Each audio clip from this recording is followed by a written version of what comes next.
I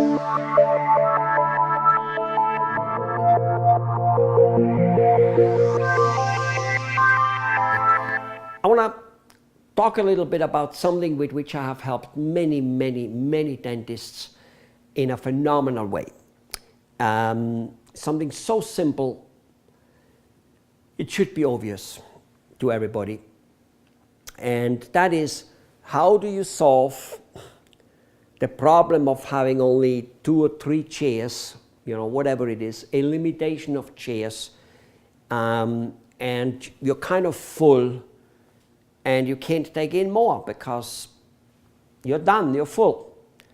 And you would have to go into a new office, which sometimes is difficult for a variety of reasons. One of them, it costs a truckload of money to start a new dental practice somewhere else.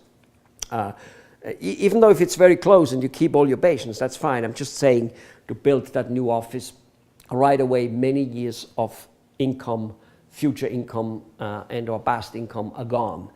Not necessarily a bad thing to do with, the future's there. I'm not saying, I'm just saying sometimes it's a hurdle.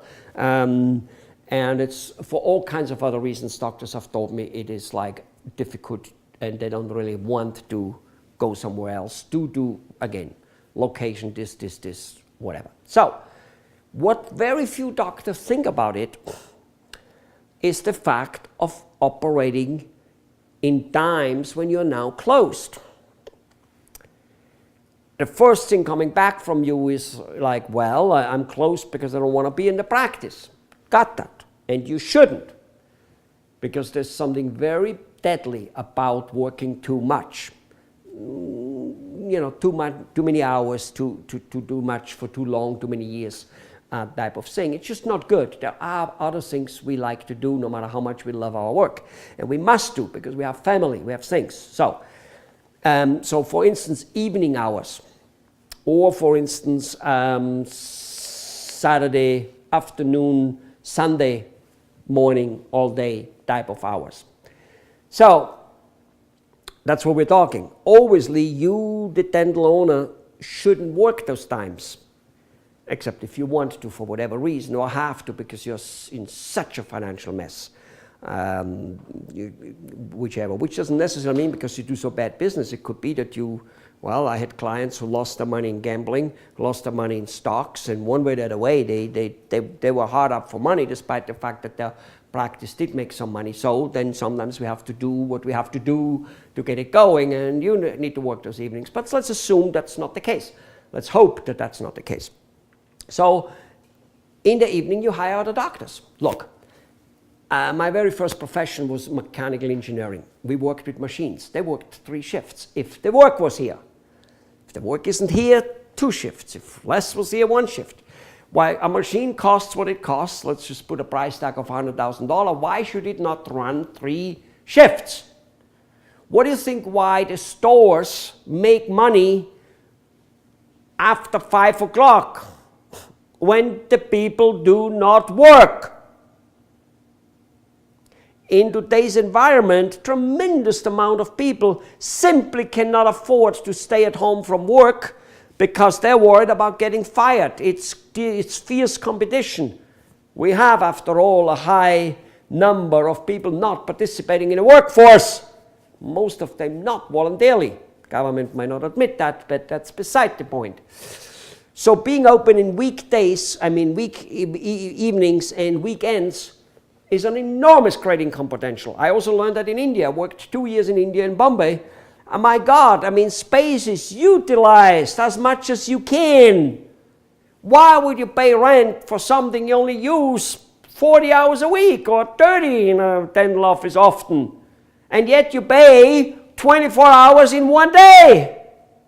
And then you open a whole week for 30 hours? Now, if you're not yet full and all that, it doesn't apply. I'm talking about you have 2, 3, 4 chairs, even 7 for that much. In fact, it would be very profitable.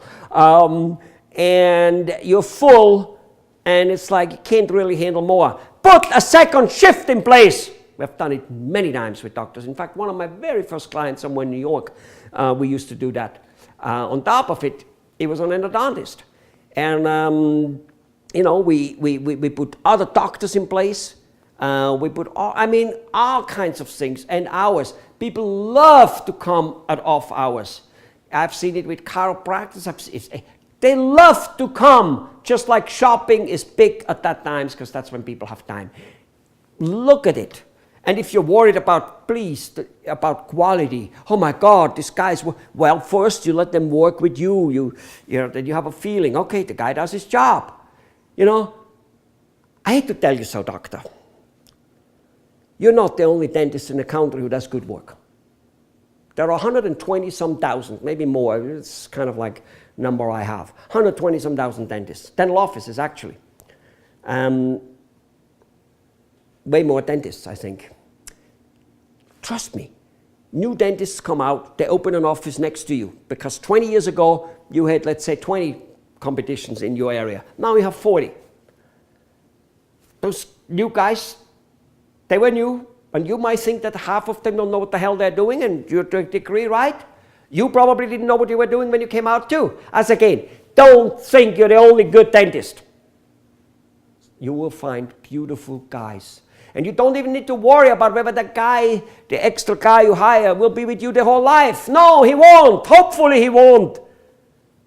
It's not a matter of being a partner or something like that. It's a matter of you come in, you work. If 4 months later you want to leave, leave. I hire another one.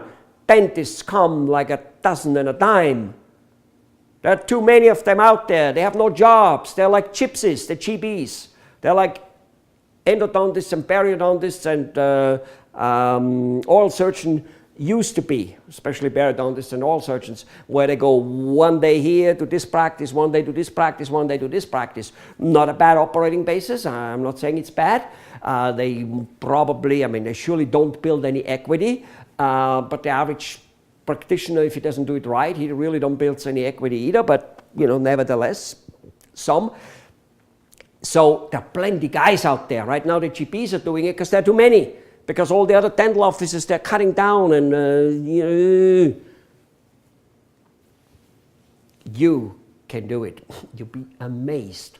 Not only will you solve the problem of, so this is not only good because you're already full and need more space, but want to get more space without any additional cost except the personnel. Oh my God, how cheap that is, But it's also good for attracting people other dentists cannot possibly attract because they are not open. They're living in the 20th century. I'm currently, to give you a different example from dentistry, but nevertheless, when I'm currently building a little amusement park in Austria. In Austria, businesses by law are closed at 6:30 at night and every Sunday and every holiday.